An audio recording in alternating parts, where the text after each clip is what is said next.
எதிர்நீச்சல் சரியில்லை, அறிவை போலீஸ் பிடிச்சிட்டு போயிடுறாங்க. இதை கேள்விப்பட்டதும் கதிரும் குணசேகரும் என்னதோ அவளை போலீஸ் அரெஸ்ட் பண்ணிட்டாங்களா, எல்லா உண்மையும் சொல்லிட்டானே என்ன செய்யறதுங்கிறாங்க. இது எல்லாத்துக்கும் காரணம் இந்த சக்தி பொண்டாட்டி ஜனனி தாங்கிறாங்க கதிர். அவளை இப்படியே விடக்கூடாதுன்னு, அவளை இப்படியே விட்டதுனால தான் இவளுக்கெல்லாம் ரொம்ப தலைக்கு மேலே ஏறிக்கிட்டு ஆடுறாங்க. உடனே கூப்பிட்டு உண்டு இல்லைன்னு பண்ணிடுறேன்னு சொல்லிட்டு கதிர் ஜனனியை கூப்பிடுறாங்க. ஜனனி வந்து நிற்கிறாங்க. அறிவை பிடிச்சு கொடுத்தது நீ தானாங்கிறாங்க. ஆமாம், கிரிமினலாக போலீஸ் கிட்ட அடையாளம் காட்டுனது என்ன தப்பு, அந்த பொம்பளை செய்யாத தப்பே கிடையாதுன்னு ஜனனி அறிவு நான் தான் பிடிச்சி கொடுத்தேங்கிற மாதிரி பேசிட்டு இருக்காங்க. அங்கே சக்தி வராங்க. இதை பாரு, நீ செய்யறது எல்லாம் எதையும் நான் கேட்கலைங்கிறக்காக நீ அதை அட்வான்ஸ்டேஜ் எடுத்துக்காத.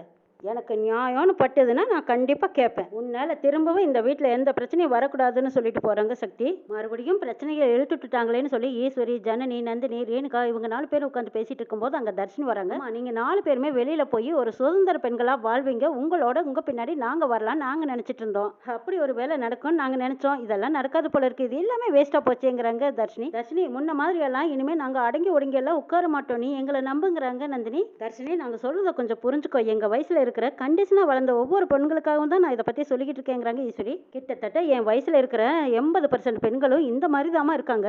அம்மா, நீ எல்லாமே யோசிச்சு பேசுகிற, ஆனால் நீ பேசுறதெல்லாம் லாஜிக்கே இல்லை. உங்களை ஈஸியாக இவங்க எல்லாரும் வெளியில் தூக்கி போட்டு போவாங்களா? ஆனால் நீங்கள் எல்லாம் என்ன பண்ணுறீங்க, அவங்கெல்லாம் தான் முக்கியம், இந்த குடும்பம் தான் முக்கியம்னு நினைக்கிறீங்க.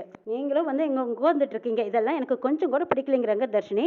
இல்லை இதெல்லாம் இமோஷனலாக போய் லாஜிக்னு சொல்ல முடியாது கண்ணு. லாஜிக்குங்கிறது மைண்ட் யோசிக்கிற விஷயம், ஆனால் இமோஷனல்ங்கிறது மனசுல இருந்து ஆழ்ந்த கருத்துக்களோட வரக்கூடியதுதான் இமோஷனல். அங்கிருந்து யோசிச்சு பார்க்கணுங்கிறாங்க ஈஸ்வரி. சரிம்மா, அப்படின்னா நீங்க மறுபடியும் கிச்சன்லயே ஹவுஸ் அரெஸ்டா இருக்க போறீங்களா? நாங்க இங்க திரும்ப வந்ததுனால அங்க எல்லா வேலையும் போட்டுட்டு திரும்ப இங்க வந்து அடிமையா இருப்போங்கிறது அர்த்தம் இல்லைங்கிறாங்க நந்தினி. சித்தி, நீங்க வந்து 2 நாள் ஆச்சுல்ல, இந்த 2 நாளையில உங்களால என்ன சாதிக்க முடிஞ்சது சொல்லுங்க பார்க்கலான்னு தர்ஷினி கேட்கும். மறுபடியும் எனக்கு தெரிஞ்சு உங்களை ஏதாச்சும் சொல்லி டார்ச்சர் பண்ணிக்கிட்டே தானே இருக்காங்க, இன்னும் பண்ணிக்கிட்டு தான் இருக்க போறாங்கிறாங்க தர்ஷினி. ஐயோ இல்லம்மா, அதையெல்லாம் நாங்க யோசிக்காம இல்லை, ஆனா நாங்க விடாப்படியா இங்கேயே இருந்துக்கிட்டு நாங்க எல்லா வேலையும் பார்த்துக்குவாங்கிறாங்க ரேணுகா. நீங்க நினைக்கிற மாதிரியெல்லாம் அவங்க விட மாட்டாங்க பாருங்க சித்திங்கிறாங்க தர்ஷினி.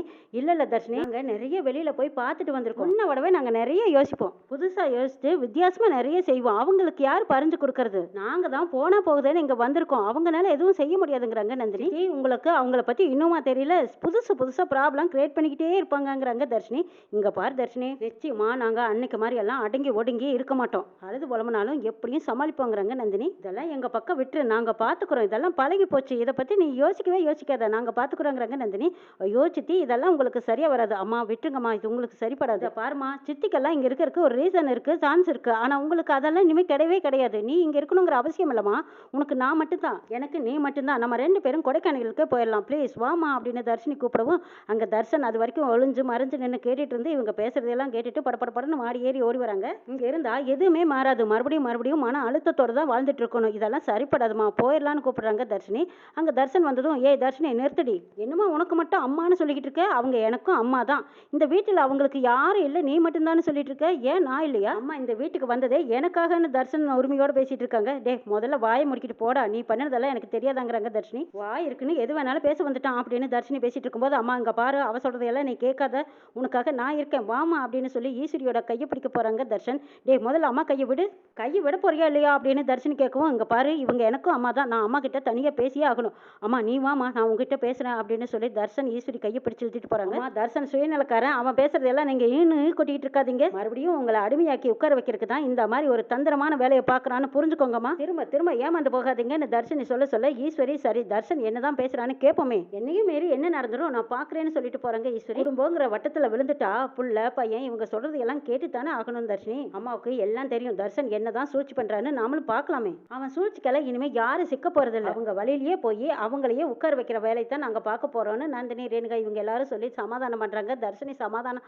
ஆன மாதிரி தெரியல. ஈஸ்வரி தர்ஷனோட மனசுல என்னதான் இருக்குன்னு தெரிஞ்சுக்கிறதுக்காக தர்ஷன் பின்னாடி போய் என்னன்னு கேட்கறாங்க. என்ன நடக்குதுன்னு நாளை பார்க்கலாம்.